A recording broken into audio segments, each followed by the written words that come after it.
Hi there, and welcome back to Crosstown Bits and Bites. Today I've got a piece called Fairbank, a slice of real Toronto.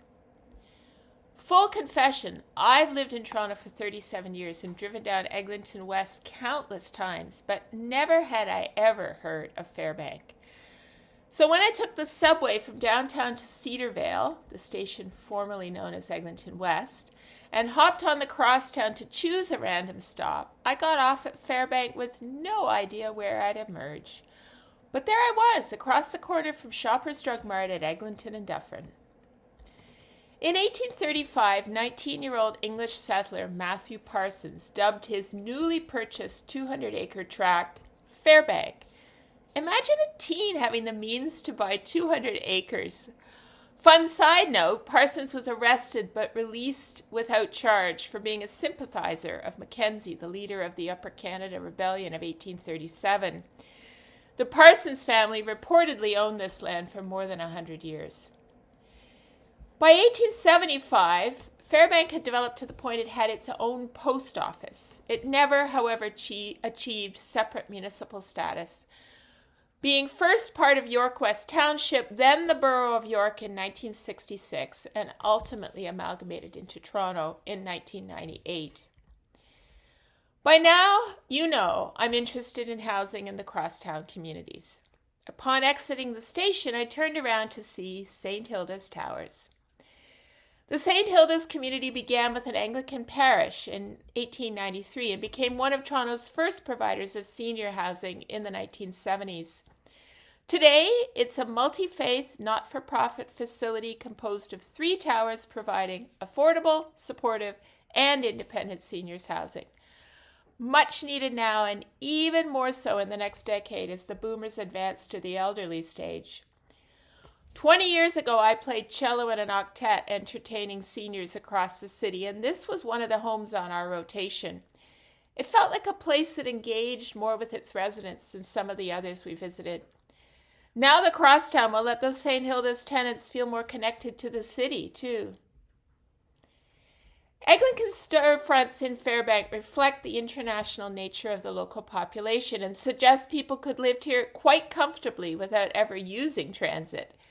Those storefronts include a Spanish Pentecostal church, a Colombian restaurant, Mulu Bakery and Pastry run by an African and Filipino couple who bake bread on site, Italian and Portuguese restaurants, the Filipino and Toronto grocery and takeout, Sunlong Natural Foods for fruits and vegetables, My Little Butcher, a local restaurant called Yummy Tummy Bar and Grill, No Frills, barbershops, banks, drugstores, appliance stores, Macaulay's Center for Children, medical buildings, and everything else you'd need. This is a real Toronto community. As I nearly always am, I was keen to eat or drink something, but first I had to take a look at a high-rise construction site, a commodity in short supply in Toronto right now. It's at the corner of Eglinton and the aptly named Short Street. As I started taking photos, a young shopkeeper emerged from one of those storefronts and told me it was $5 a snap, payable to him. We laughed. Then I asked him if the shop behind him was his, and he said yes, so of course I went in. Supreme Juice Bar is not the kind of place I typically frequent. If I'm honest, all the hype about juices and smoothies and whatnot is a bit lost on me. But he lured me in because I wanted to know more about the housing in progress.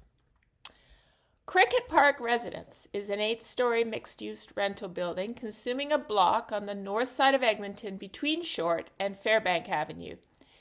The first phase is nearly complete, the second is in progress, and the third will eventually emerge from the ground across the street. It's so refreshing to see purpose-built rental coming to a part of the city like everywhere else needs more housing. Of course, it begs the question, how affordable will this be? When I looked at the amenity list online, I see it includes a dog washing station, which seems standard now, but knowing how high construction costs are, it seems a bit excessive to the farm girl in me. But I guess people have priorities, and clean dogs are among them. The juice guy proudly told me his biz is doing okay, having been there 5 years already. I'm pretty sure it will boom once the dog wash people arrive.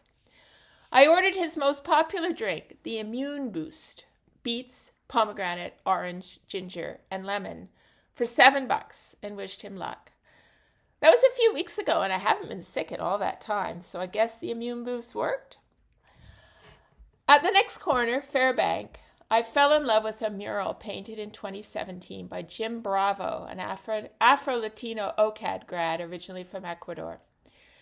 Bravo has depicted the evolution of transit for the community, from those wonderful old-style streetcars that ran along this section of Eglinton a century ago, to the buses that replaced them in the middle of last century, and to the Crosstown, which opened in February of this year. There's something about the muted colors of the mural that really appeals to me. Read more about it on the link on my blog. Going further west, Eglinton becomes less commercial and more residential, with low-rises, mid-rises, duplexes, and even a few individual houses. I poked my head down one side street, Chamberlain, and saw an infill project, its blue glass sheathing soaring higher by 2 stories than its neighbors.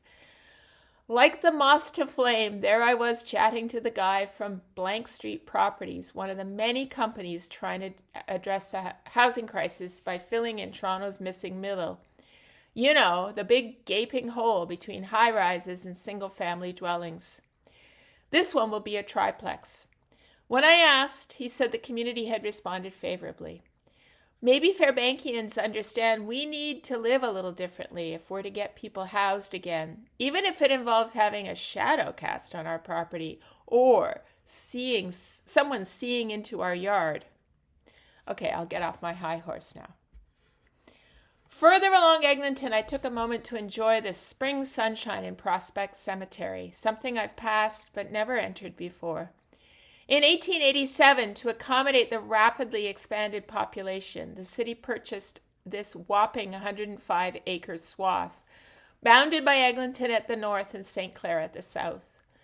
Just a few feet inside the gates, João, Portuguese, Luigi, Italian, and someone with surname Chiz, likely Ukrainian, rest forever side by side, just as their descendants might live today on any street in Toronto. I love the diversity of this city. One day when the sun is hotter, I will return for a full exploration of Prospect and to ponder the name, which, to this atheist, is a bit ironic. Like most communities on the Crosstown, Fairbank is in transition, but it's got good bones to add to the flesh that will come with the new rental housing. Check it out. I can't wait to see how it transforms. Crosstown Bits and Bites chronicles my visits to each of the 25 stops on Toronto's newly opened Crosstown Transit line.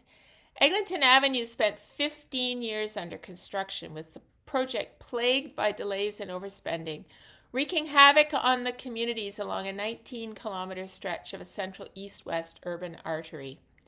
Line 5's February opening has given Torontonians new access to the communities. I encourage you to visit them. And wherever you live, I hope my series prompts you to get out and explore new parts of where you live. Thank you for watching.